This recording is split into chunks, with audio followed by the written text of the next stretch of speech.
Oi, eu sou Mandu. Eu sou ator, performer, produtor cultural e coordenador do Núcleo Abantesma. Tenho 24 anos, sou um jovem cigano de pele clara, alto, magro, de cabelos longos e cacheados e olhos grandes, ambos castanhos escuros. Essa é a página da série intitulada As Marginais.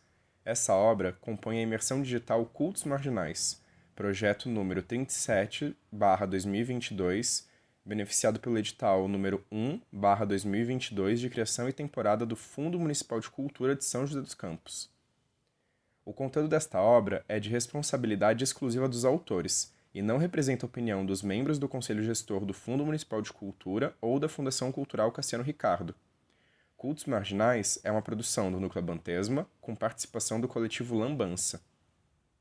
Esta página é composta por 8 objetos artísticos de técnica mista, mesclando colagens, sobreposições, desenhos, ilustrações e poesias concretas. Aqui, farei o esforço de descrever o que é demonstrado na página visualmente por meio das obras e também seus textos de apoio. As Marginais é um convite para repensar a história da imprensa e se perguntar: quais são os verdadeiros perigos do mundo urbano e quem te ensinou a ter medo dos outros? Afinal, quem são os outros? Todas as experimentações foram construídas por cima de recortes de jornal que estampavam matérias sensacionalistas e mentirosas, que causaram grande comoção social em suas respectivas épocas de publicação, sendo exemplos marcantes de pânicos coletivos. O título da série busca exaltar a marginalidade em conjugação feminina, mas também trazer uma rima poética com as grandes marginais urbanas que constantemente são citadas nos noticiários, como a Marginal Tietê, a Marginal Pinheiros e tantas outras. Isso é porque as marginais guardam histórias. Cada uma das obras apresentadas nessa página é chamada de manchete, e elas são numeradas de 1 a 8. A manchete 1 apresenta uma sobreposição de duas matérias de jornal. Uma que diz: garoto é emasculado por maníaco, e outra, ao fundo, que diz: na constituinte da seita Luz, Zuíta será Satã no terceiro milênio. O Lineamento Universal Superior, Luz, era uma instituição social com estatuto e formalização jurídica. Havia o culto a figuras espirituais e ufológicas entre alguns dos membros, isso é fato. Zuíta era uma dessas entidades. Mas o grupo essencialmente reunia pessoas interessadas em viagens, experiências culturais e filosofia esotérica em geral, de forma que nem todos os membros do grupo acreditavam nessa cosmologia. Além disso, não haviam rituais organizados na instituição, muito menos sacrifícios ou qualquer tipo de culto baseado em entrega sistemática de oferendas. Não existia nenhuma evidência que sustentasse algo minimamente parecido com isso. Mais importante, nenhum dos integrantes do lineamento jamais esteve envolvido nos crimes de Guaratuba. Eles sequer estavam na cidade durante o desaparecimento das crianças. A manchete 2 é composta pela mesma sobreposição de mensagens, mas as intervenções manuais adicionam diversas frases como: quem tem medo da rua? Quem tem medo do Mandu? Quem tem medo do tarô de Morgana?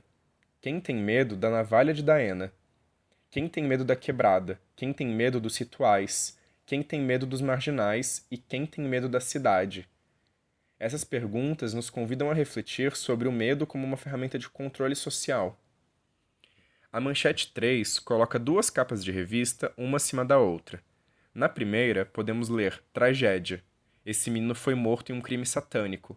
E Magia Negra. Os rituais que ameaçam as crianças. Na imagem abaixo, podemos ler a pergunta: juiz assistiu sessões de tortura? E a afirmação: eu vi Celina seminua, sendo torturada, parecia um pesadelo. Os 7 inocentes de Guaratuba, que ficaram eternamente marcados pela mídia como as bruxas de Guaratuba e os pais de santo de Guaratuba, foram brutalmente torturados para confessar um crime que não cometeram.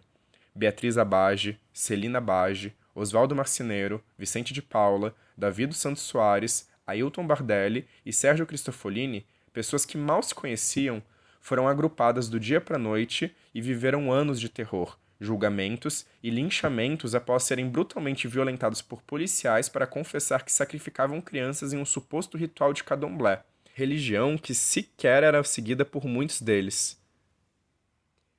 As intervenções na obra inserem frases como Estado laico moralista, Estado impune, Grande farsa sem Salvador, além de grafar a palavra Cristo escrito na testa da criança, que foi desrespeitada ao ter sua morte usada como pretexto para torturar inocentes. A Manchete 4 também apresenta reportagens contra o Linamento Universal Superior e sua matriarca, Valentina de Andrade. As matérias a comparam assassinos como Charles Manson e Jim Jones, dois assassinos em série que são, e é importante que se diga, homens brancos e cristãos, o oposto dos Sete Inocentes de Guaratuba, ou mesmo Valentina e seus filhos, como ela mesma chamava os integrantes de seu linamento. O que não impediu que esses dois grupos de pessoas fossem acusados por esses crimes e comparados com essas figuras. As intervenções dessa obra incluem nas reportagens frases como "Eu entendi o templo e ergui uma torre sobre o mundo", e "Eu sou a fonte, eu fui forjada". A Manchete 5 apresenta mais uma sobreposição de reportagens sobre o Luz, com uma grande intervenção vermelha grafada com um grande "Por que não você?" e manchas que simulam sangue. Já a Manchete 6 é construída sobre uma sobreposição de trechos da icônica reportagem do jornalista José Louzeiro, onde ele afirma que uma multinacional do diabo sacrificaria crianças em todo o país, conectando nesse texto diversos crimes que não têm nenhuma conexão real entre si, com o único objetivo de gerar pânico na sociedade e, óbvio, vender mais jornais. Diversas intervenções são feitas na obra, como uma sequência da palavra morto repetida várias vezes em contraste com desenhos que simulam cortes sangrando. A Manchete 7 fala sobre o caso Escola Base, onde uma escola foi acusada de abusar sexualmente de crianças e filmar os abusos para que pudessem ser comercializados em redes de pedofilia. As reportagens ostentam frases como "Kombi era motel na escolinha do sexo", mais um caso onde racismo, xenofobia, misoginia e sensacionalismo destruíram a vida de inocentes. Diversos riscos e grafismos são inseridos nessa obra, com frases e palavras como "escola particular é acusada de prostituição", "não compre" e "não se compra conhecimento".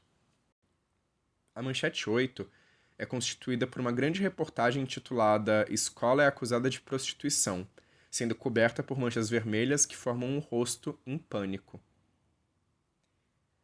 Na ficha técnica dessa série, eu fui responsável pela seleção e colagem das reportagens, que depois sofreram intervenções de Daili, Henri Ferraz e Mariana Thaís. No fim, eu também retoquei digitalmente essas imagens antes de disponibilizar elas aqui. Nas referências, a gente tem o Gaston Brachelati, com seu livro A Poética do Devaneio. Também temos Alex Ribeiro, com o livro Caso Escola Base, Os Abusos da Imprensa. Além do Ivan Mizanzuki, com suas temporadas O Caso Evandro e Altamira, do seu projeto contínuo Projeto Humanos, que soma literatura, podcast, jornalismo investigativo e foi adaptado até para série de TV.